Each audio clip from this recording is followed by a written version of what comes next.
Jangan lupa like, comment, and subscribe channel YouTube TVRI Bengkulu dan nyalakan lonceng notifikasinya.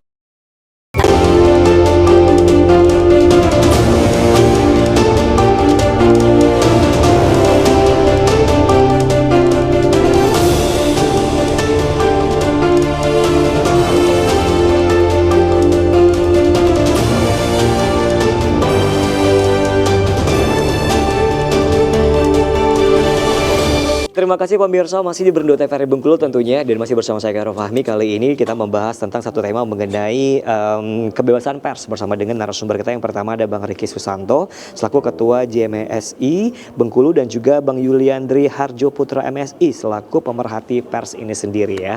Nah, untuk pemirsa di rumah yang mau berinteraktif bersama kami tunggu tentunya partisipasinya di segmen berikut. Dan tema kita masih mengenai yang namanya kebebasan pers ini sendiri. Ada telepon, kita coba angkat. Halo. Ya, halo. Waalaikumsalam, selamat sore. Dengan siapa, di mana, Bang? Andre di Bengkulu Utara. Baik, silakan dengan pertanyaannya tentang kebebasan pers. Selamat sore, Bung Budi. Saya tertarik dengan tema sore ini.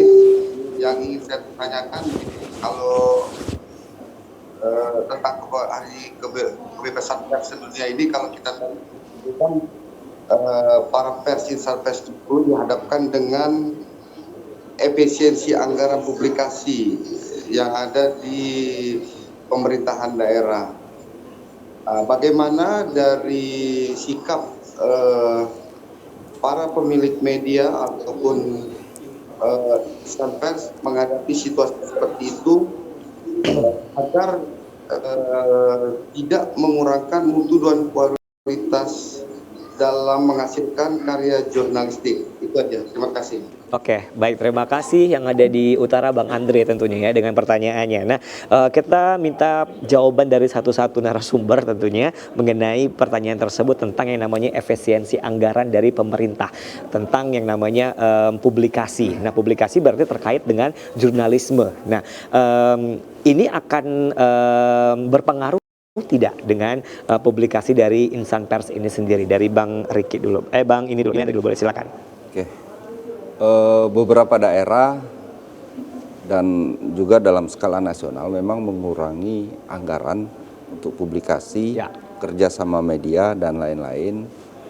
Jawa Barat dari 5,1 miliar hanya menganggarkan 500 juta.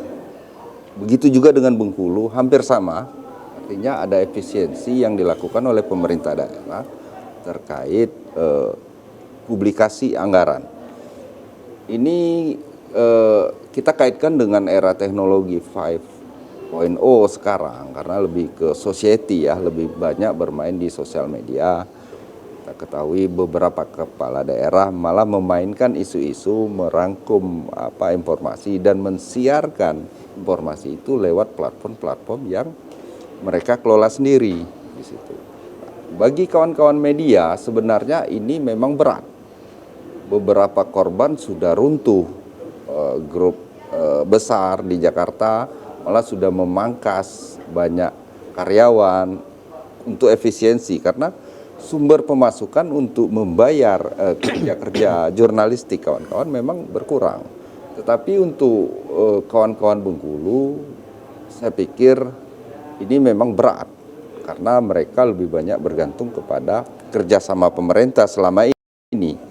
Tapi ada satu poin yang penting bahwa saat ini ada peluang konvergensi media namanya melalui digitalisasi dan lain-lain.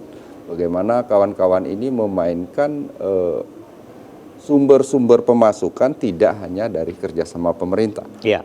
Misalnya lewat sosial media, lewat fanpage, lewat macam-macam yang bisa dimonetisasi. Karena gini, alhamdulillah saat ini pers ini masih dipercaya oleh masyarakat. Tinggal bagaimana kawan-kawan ini memainkan konvergensi dan hyperlink kalau bahasa kami. Bagaimana mendigitalisasi ini, membuka link seluas-luasnya ketika ada satu isu yang dimainkan, bisa melalui siaran langsung, biasa melalui ulasan-ulasan, bisa melalui dialog-dialog yang disebar di banyak media. Oke. platform misalnya TikTok, IG dan sebagainya, dan itu bisa dimonetisasi. Tapi memang butuh waktu untuk publik Bengkulu terbiasa dengan hal ini. Tergantung kawan-kawan media itu untuk bagaimana ini menjaring. Kita lihat Kang Deddy Mulyadi membangun suatu platform itu jauh sebelum dia menjadi gubernur. Dan sekarang tinggal dia bagaimana meramu ini saja. Oke, berarti intinya insan pers itu harus yang namanya kreatif. Gitu. Jadi jangan hanya bergantungan dengan efisiensi dari anggaran pemerintah saja, gitu kan. Tapi mau tidak mau untuk dana ini kan sensitif nih Bang. Nah, kalau misalnya udah menyangkut masalah dana, berarti kelesuan yang mungkin lemah lesu nih, lemah lunglai ini pers yang dimaksudkan itu seperti apa menanggapinya? Jadi memang kejam struktur anggaran melalui efisiensi ini. Kita lihat dari tahun kemarin bagaimana kawan-kawan ini melalui dana-dana aspirasi DPRD, dana-dana yang disiapkan oleh pemerintah daerah untuk itu. Dan itu jauh, sangat jauh turun. Nah, artinya ini harus disikapi juga oleh para pemangku kebijakan. Jangan terlalu mengabaikan kawan-kawan media, karena ini idealisme yang dibangun oleh kawan-kawan. Ini untuk kepentingan daerah juga besar. Gitu. Oke, baik. Kita ke pendapatnya Bang Riki ya. Tapi sebelum ke pendapat Bang Riki, kita iklan dulu ya.